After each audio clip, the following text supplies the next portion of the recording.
నమస్తే. ఇంట్లో ఉండే పనులను చకచకా చేసుకోవాలంటే ఈ టిప్స్ అనేది ఫాలో అవ్వాలి. మొదటి యూస్ఫుల్ టిప్, షేవింగ్ మిషన్ ఉంటుంది కదండి. మనము ఎంత క్లీన్ చేసినా కూడా చిన్న చిన్న వెంట్రుకలు అనేవి అలాగే ఉండిపోతాయి కదా. ఇలా కొన్ని వాటర్లో మనము షేవింగ్ మిషన్ ఆన్ చేసామనుకోండి, దాంట్లో ఉండే వెంట్రుకలు అనేవి ఇలా పూర్తిగా వచ్చేసాయి. దీనివల్ల షార్ప్నెస్ అనేది తగ్గిపోకుండా ఉంటుంది. ఈ షేవింగ్ మిషన్ కూడా చాలా నీట్గా క్లీన్గా ఉంటుంది. తర్వాత మళ్ళీ ఎప్పుడు యూజ్ చేసుకోవాలన్నా కూడా ఇలా నీట్గా యూజ్ చేసుకోవచ్చు. కిచెన్లో ఉండే ఆయిల్ క్యాన్ కానీ నెయ్యిని ఇలా ఆయిల్కి సంబంధించినవన్నిటిని డైరెక్ట్గా మనము కిచెన్ ఫ్లోర్ పైన పెట్టేసామనుకోండి, కిందికి కూడా జిడ్డు అనేది అంటేసి క్లీన్ చేసేటప్పుడు చాలా కష్టం అవుతుంది. ఇలా మన ఇంట్లో ఉండే స్వీట్ బాక్సులు కానీ కార్డ్బోర్డ్ బాక్సులు ఉంటాయి కదండి, మందంగా ఉండే వాటిని తీసుకొని ఈ బాక్స్లోనే మనము ఇలా ఆయిల్కి సంబంధించిన క్యాన్లు కానీ లేదా నెయ్యికి సంబంధించినవి ఏవైనా ఇలా బాక్స్లో పెట్టేసుకున్నాం అనుకోండి, జిడ్డు అనేది ఫ్లోర్కి అంటకుండా ఉంటుంది. క్లీన్ చేసుకోవడం కూడా చాలా ఈజీగా అయిపోతుంది. ఆయిల్ ప్యాకెట్లో నుంచి ఆయిల్ అంతా కూడా క్యాన్లో వేసుకున్నాక ఈ ఆయిల్ ప్యాకెట్ ఖాళీది ఉంటుంది కదండి, మనం అయిపోయిన తర్వాత వేస్ట్ అని పడేస్తాం. కానీ ఇలా సీజర్తో 3 సైడ్స్ కూడా కట్ చేసుకోవాలి. ఈ ఆయిల్ ప్యాకెట్ని ఇలా పూర్తిగా ఓపెన్ చేసిన తర్వాత ఎంతో కొద్దిగా ఆయిల్ అనేది ఇందులో ఉంటుంది కదండి, దాన్ని వేస్ట్ చేయకుండా మన ఇంట్లో ఉండే స్క్రూ డ్రైవర్స్, కటింగ్ ప్లేయర్స్, ఇలాంటి పానల్స్ ఉంటాయి కదా, అన్నిటినీ కూడా దీంట్లో పెట్టేసి వీటిని 2 సైడ్లు కూడా ఇలా ఆయిల్ ప్యాకెట్లో పెట్టేసి బాగా అప్లై చేసామనుకోండి, దానికి ఉండే సిలిం అనేది పోవటమే కాకుండా పైసా ఖర్చు లేకుండా ఈ పనిముట్లను ఇలా క్లీన్ చేసుకోవచ్చు. చూసారు కదండి, మనము ఇలా కొద్దిసేపు ఇలా అప్లై చేయగానే ఎంత సిలిము వచ్చేసిందో. తర్వాత మనము ఈ ఆయిల్ ప్యాకెట్ని దీంట్లో ఉండే పనిముట్లను అన్నిటిని కూడా ఇలా రౌండ్గా చుట్టేసి ఒక 1 అవర్ పాటు అలాగే ఉంచేసామనుకోండి, తర్వాత ఈ ఆయిల్ ప్యాకెట్ని తీసి పడేయవచ్చు. అప్పుడు ఇవి ఇంకా బాగా క్లీన్ అవుతాయి. గోల్డ్ రింగ్స్ కానీ గోల్డ్ చైన్స్ ఏవైనా సరేనండి, ఇలా గోల్డ్ ఉన్న వాటిని మనము బయట పాలిష్ చేయకుండానే ఇంట్లోనే మంచిగా మెరుగు పెట్టుకోవచ్చు. చూసారు కదండి, ఇవన్నీ కూడా ఇలా నల్లగా తయారయ్యాయి కదా. మన ఇంట్లో పులిసిన పెరుగు ఉంటుంది కదండి, ఇలా పుల్లగా తయారైన పెరుగు చాలామంది ఇది వేస్ట్ అని పడేస్తారు. కానీ దీన్ని మనము ఇలా గోల్డ్ రింగ్స్ కానీ గోల్డ్కి సంబంధించినవన్నీ కూడా ఇలా పుల్లటి పెరుగులో వేసి ఒక 5 to 10 మినిట్స్ పాటు అలాగే ఉంచేసేయాలి. ఆ తర్వాత మనము వీటిని వాటర్తో కానీ లేదా ఇలా ఒక పొడి క్లాత్లో వేసి క్లీన్ చేసుకున్నామనుకోండి, బయటకు వెళ్ళి మనము మెరుగు పెట్టాల్సిన అవసరం కూడా ఉండదండి. ఇలా ఇంట్లోనే ఈజీగా మనమే మెరుగు పెట్టుకోవచ్చు. ఇలా ఎంత నల్లబడిన గోల్డ్నైనా మళ్ళీ షైనింగ్లోకి తీసుకురావచ్చు. మరొక యూస్ఫుల్ టిప్, ఇంట్లో ఉండే దువ్వెనలు అనేవి ఇలా నల్లగా తయారైనప్పుడు మనము బ్రష్ కూడా యూజ్ చేయాల్సిన అవసరం లేదండి. ఒక గిన్నెని తీసుకొని దాంట్లో కొన్ని వాటర్ని వేసుకున్నాక వైట్ వెనిగర్ ఉంటుంది కదా, దాన్ని ఒక 4-5 డ్రాప్స్ వరకు వేయాలి. ఇప్పుడు ఈ గిన్నెలోకి ఎన్ని దువ్వెనలు ఉంటే అన్ని దువ్వెనలను వేసేయండి. ఇందులో సగం మాత్రమే మునిగాయి కదండి. ఇలా వెడల్పైన ప్లేట్ని తీసుకొని ఈ వాటర్ని వెనిగర్ని కూడా ఇందులో వేసి కొద్దిసేపటి తర్వాత అటు ఇటు కదిపేసామనుకోండి, దీంట్లో ఉండే జిడ్డు అనేది పూర్తిగా తొలగిపోతుంది. అప్పుడు ఈ వాటర్లోకి దువ్వెనలో ఉండే జిడ్డు అనేది పూర్తిగా వచ్చేస్తుంది. మనము దువ్వెనలను ఏదైనా క్లాత్తో క్లీన్ చేసుకున్నామనుకోండి, ఇలా దువ్వెనలు అనేవి బ్రష్ సహాయం లేకుండా నీట్గా క్లీన్ చేసుకోవచ్చు. హ్యాండ్ బ్యాగ్స్ అనేవి ఇలా నీట్గా ఉన్నప్పుడు దానికి ఉండే జిప్స్ అనేవి పోతాయండి. మనము ఇలా పెట్టడానికి తీయడానికి చాలా ఇబ్బంది పడతాం కదా. ఒక్కొక్కసారి ఇలా కొండి కూడా తెగిపోతుంది. అయితే మనము ఇలా పిన్నిస్ని తీసుకొని ఇలా కింది భాగంలో నుంచి ఈ పిన్నిస్ని అటునుంచి ఇటు తీసామనుకోండి, ఇలాంటి హ్యాండ్ బ్యాగ్లకి జిప్ లేకున్నా సరేనండి, ఇలా పిన్నిస్ సహాయంతో మనము జిప్ని యూజ్ చేసుకోవచ్చు. ఇలా పెట్టుకోవడం తీసుకోవడం అనేది చాలా ఈజీగా ఉంటుంది. డోర్స్కి కానీ బెడ్స్కి ఇలాంటి మేకులు ఉంటాయి కదండి, మనము పాన సహాయంతో తిప్పుతాము. ఇలా స్క్రూని తిప్పడానికి ఒక్కొక్కసారి ఈ పాన అనేది లూజ్ అయిపోయినప్పుడు దీంట్లో 1 రూపీ క్యాన్ కానీ లేదా ఎక్కువగా లూజ్గా ఉంటే 5 రూపీస్ క్యాన్ని పెట్టేసి ఇలా దీని సహాయంతో తిప్పేసామనుకోండి, దానికి ఉండే స్క్రూ అనేది చాలా ఈజీగా తిరుగుతుంది. ఇలాంటి స్క్రూస్కి ఈ టిప్ చాలా బాగా యూజ్ అవుతుంది. వ్యాజ్లైన్ని తీసుకొని ఇలా చేతికి కొద్దిగా హ్యాండ్ పైన వ్యాజ్లైన్ని అప్లై చేసి మనము అప్పుడు పర్ఫ్యూమ్ని వేసామనుకోండి, స్మెల్ అనేది చాలా ఎక్కువగా వస్తుంది. అంతేకాకుండా చాలాసేపు కూడా ఉంటుంది.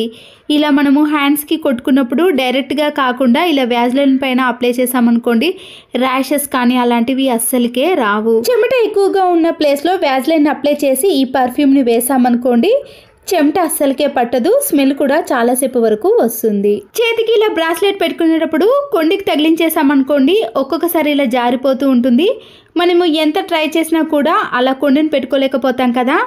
ఇలా ఈజీగా ఎవరి సహాయం లేకుండా పెట్టుకోవాలంటే ముందుగా మనము ఈ బ్రాస్లెట్ని ఇలా హ్యాండ్కి వేసి ఒక ప్లాస్టర్ని అతికించేసామనుకోండి, బ్రాస్లెట్ అనేది జారకుండా ఉంటుంది. అప్పుడు ఎవరి సహాయం లేకుండానే ఈజీగా పెట్టేసుకోవచ్చు. షర్ట్స్ యొక్క బటన్స్ పెట్టాలంటే ఒక్కొక్కసారి మన చేతి కూడా నొప్పి పెడుతుంది కదండి. ఇలా మనము ఒక పిన్ని సహాయంతో ఇలా వీడియోలో చూపించిన మాదిరిగా మనము ఈ బటన్స్ని ఎన్నైనా ఈజీగా సెకండ్లలోపే పెట్టేసేయవచ్చు. ఈ టిప్ ఇలా పిల్లలకి చూపించినా కానీ లేదా మనం కూడా చాలా ఈజీ ట్రిక్లో షర్ట్స్కి ఉన్న బటన్ని పెట్టేయచ్చు.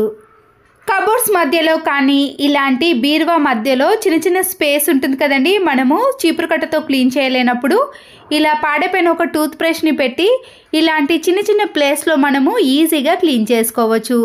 దాంట్లో ఉండే డస్ట్ని తీసేయడమే కాకుండా అక్కడ ఉండే జల పురుగులు కానీ ఎలాంటి పురుగులైనా ఇలా బ్రష్ సహాయంతో క్లీన్ చేసుకున్నారు అనుకోండి, కబోర్డ్స్ కానీ ఇలాంటి చిన్న చిన్న స్పేస్ అనేవి చాలా నీట్గా ఉంటాయి. ఏదైనా పురుగు పట్టిన దానిని ఇలా జల్లెల్లో వేసుకొని జల్లించుకుంటాం కానీ సైడ్లో మొత్తం కూడా పడుతుందండి. ఇలా పట్టింది కూడా కింద పడి వేస్టేజ్ అవుతుందండి. ఇలా వేస్టేజ్ కాకుండా ఉండాలంటే ఏదైనా ఒక ప్లాస్టిక్ కవర్ని తీసుకొని ఈ జల్లెడను అందులో పెట్టేసేయండి. మనకి చిన్నవి పెద్దవి ప్లాస్టిక్ కవర్లు ఎన్నో వస్తాయి కదా. ఆ తర్వాత మనం జల్లించుకోవాలనుకున్న పిండిని కానీ పురుగు పట్టిన దేనినైనా సరేనండి ఈ జల్లెడలో వేసుకొని ఇలా జల్లించుకోవాలి. అంతకుముందు నేను ఈ టిప్ని ఫాలో కాలేను కాబట్టే చూసారు కదండి, నాకు మళ్ళీ ఎక్స్ట్రా పని అనేది కూడా ఇలా ఉండిపోయింది. ఇలా డబుల్ పని చేసుకుంటూ పోతే టైం అనేది సేవ్ కాదండి. ఇలా ముందుగానే మనము కవర్లో జల్లెడ పట్టేసుకున్నాం అనుకోండి, కింద పడకుండా వేస్టేజ్ కాకుండా మన పని అనేది చాలా సులువుగా అయిపోతుంది, టైం కూడా మనకి సేవ్ అవుతుంది. ఇలా మనం పట్టిందంతా కూడా కవర్లోనే ఉంటుందండి. చూసారు కదండి, కింద పడిపోకుండా ఇలా నీట్గా మన పనిని చేసుకున్నాక కవర్తో సహా మనము ఏదైనా బాక్స్లో స్టోర్ చేసుకోవచ్చు. ఇంట్లో మనకి షాపింగ్ మాల్ బ్యాగ్స్ ఎన్నో ఉంటాయండి. దాంట్లో నుంచి నేను ఇలా ఒక షాపింగ్ మాల్ బ్యాగ్ని తీసుకొని వీడియోలో చూపించిన మాదిరిగా కింది భాగాన ఇలా 3 హోల్స్ కానీ 2 హోల్స్ కానీ మీరు ఎన్నైనా చేసుకోవచ్చు. ఇలాంటి హ్యాంగర్స్ ఉంటాయి కదండి, ఈ హ్యాంగర్స్కి నేను ఒక శారీని కాక మనం దీనిపైన 2-3 శారీలైనా వేసుకోవచ్చండి.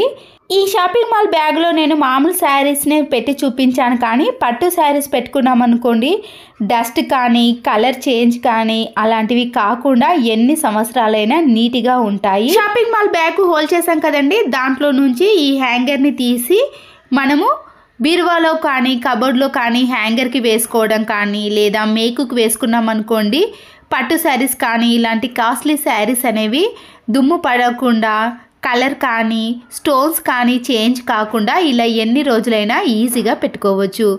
దానికి సంబంధించిన జ్యువెలర్స్ని కూడా నేను ఇలా ఏదైనా ఒక ప్లాస్టిక్ కవర్లో పెట్టేసుకొని ఈ హ్యాంగర్కే వేస్తానండి. ఇలా అన్నీ ఒకే దగ్గర ఉంటాయి కాబట్టి ఎక్కడికైనా బయటకు వెళ్ళినప్పుడు మనము ఈజీగా తీసుకోవడానికి కూడా అందుబాటులో ఉంటాయి. ఇక్కడ నేను మేకుకు వేసి చూపిస్తాను, చూశారు కదండి. గింత డస్ట్ కానీ కలర్ చేంజ్ కానీ ఎంబ్రాయిడింగ్ శారీస్ అనేవి స్టోన్స్ పోవటం కానీ అలాంటివి ఏవి కూడా జరగవు. బెడ్ పైన ఇలాంటి పిల్లోని వేసినప్పుడు దాని కవర్ అనేది కిందికి జారటం కానీ పిల్లలు ఆడుకున్నప్పుడు కవర్ని తీసేయడం కానీ జరుగుతాయి. ఇలా ముందుగానే మనము పిల్లో కవర్ని తీసుకొని పై భాగాన మధ్యలోకి చూసి బటన్ని కానీ లేదా ఉక్స్ ఉంటాయి కదండి, దాన్నైనా కూడా మనము స్టిచ్చింగ్ చేసుకోవాలి.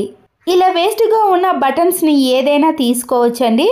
ఇలా నేను సెంటర్లో చూసి స్టిచ్చింగ్ వేసుకుంటున్నాను. బటన్కి అపోజిట్లో మనము చిన్న హోల్ చేసుకొని ఇలా కాజా మాదిరిగా స్టిచ్చింగ్ వేసుకోవాలి.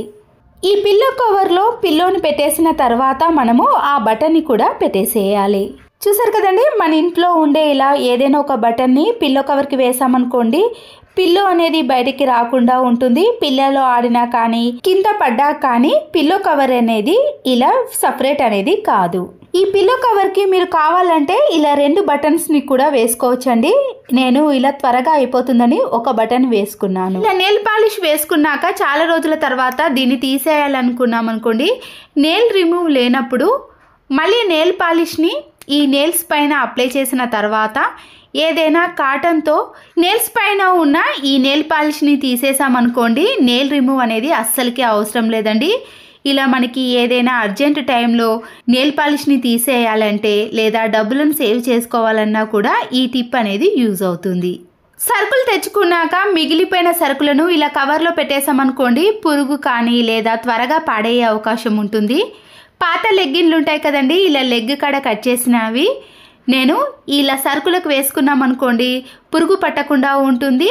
అవి కింద పడకుండా ఇలా చాలా రోజుల పాటు మనము ఫ్రెష్గా స్టోర్ చేసుకోవచ్చు. కిచెన్లో గిన్నెలన్నీ క్లీన్ చేసుకున్న తర్వాత నైట్లో మనము ఇలా నిమ్మకాయను కట్ చేసి అందులో పెట్టేసామనుకోండి, బొద్దింకలు కానీ ఎలాంటి పురుగులు రాకుండా, బ్యాడ్ స్మెల్ రాకుండా నీట్గా ఉంటుంది. బ్లౌజ్ వేసుకున్నప్పుడు ఎప్పుడైనా లూజ్ అయిపోయినప్పుడు మనం సేఫ్టీ పిన్ ఉంటుంది కదండి, ఎక్కడైతే లూజ్గా ఉందో ఆ ప్లేస్లో ఈ సేఫ్టీ పిన్ని పెట్టేసేయాలి. ఇలా పెట్టేసిన తర్వాత మనము ఈ బటన్ని పెట్టేసుకున్నామనుకోండి, మనకి ఎంత టైట్ కావాలన్నా అంత టైట్గా ఈ సేఫ్టీ పిన్తో పెట్టేసుకోవచ్చు. మనం అర్జెంటుగా ఎక్కడికైనా బయటకు వెళ్ళాల్సి వచ్చినప్పుడు స్టిచ్చింగ్ వేసుకోకుండా ఇలా సేఫ్టీ పిన్ను యూజ్ చేసామనుకోండి, తక్కువ టైంలో ఈజీగా పనులను చేసుకోవచ్చు. వెనుక సైడ్ కూడా టైట్గానే ఉంటుందండి. అసలుకి సేఫ్టీ పిన్ పెట్టినట్టు అస్సలకే ఏర్పడదు, నీట్గానే ఉంటుంది. మరొక యూస్ఫుల్ టిప్, నెయిల్ కట్టర్కి ఇచ్చిన చైన్ అనేది పోయినప్పుడు మనము ఎక్కడైనా మేకుకు వేసుకోవాలంటే ఇబ్బంది పడతాం కదండి. అలాంటప్పుడు ఇలా ఒక పిన్ని తీసుకొని మనము మేకుకు వేసామనుకోండి, ప్రతిసారి వెతకాల్సిన పని లేకుండా ఎప్పుడు కావాలన్నా ఈజీగా తీసుకోవచ్చు. చెప్పులకు కానీ స్లిప్పర్లకు ఎప్పుడైనా ఇలాంటి కిందిది బటన్ అనేది పోయినప్పుడు మనము సేఫ్టీ పిన్ పెట్టుకొని అడ్జస్ట్ చేసుకోవచ్చు అండి. ఇంట్లో కానీ వాష్రూమ్కి వెళ్ళేటప్పుడు మనము స్లిప్పర్స్ని యూజ్ చేస్తాం కదండి, ఒక్కొక్కసారి కప్ అనేది తెగిపోయినప్పుడు ఇలా సేఫ్టీ పిన్తో అడ్జస్ట్ చేసుకోవచ్చు. ప్రతిసారి డబ్బులు ఖర్చు పెట్టడం కంటే కొన్ని రోజులు మనము ఇలా కూడా యూజ్ చేసుకోవచ్చు అండి. అంతేకాదండి, బయటకు వెళ్ళినప్పుడు ఇలా జరిగిందనుకోండి, ఈ సేఫ్టీ పిన్నుతోటే మనము కొనేదాకా కూడా వాడుకోవచ్చు. ఈ యూస్ఫుల్ టిప్స్ మీకు నచ్చినట్లయితే తప్పకుండా ఒక లైక్ చేసి మీ ఫ్రెండ్స్కి కానీ రిలేటివ్స్కి షేర్ చేయండి. మరో యూస్ఫుల్ వీడియోతో మళ్ళీ కలుద్దాం. Thanks for watching.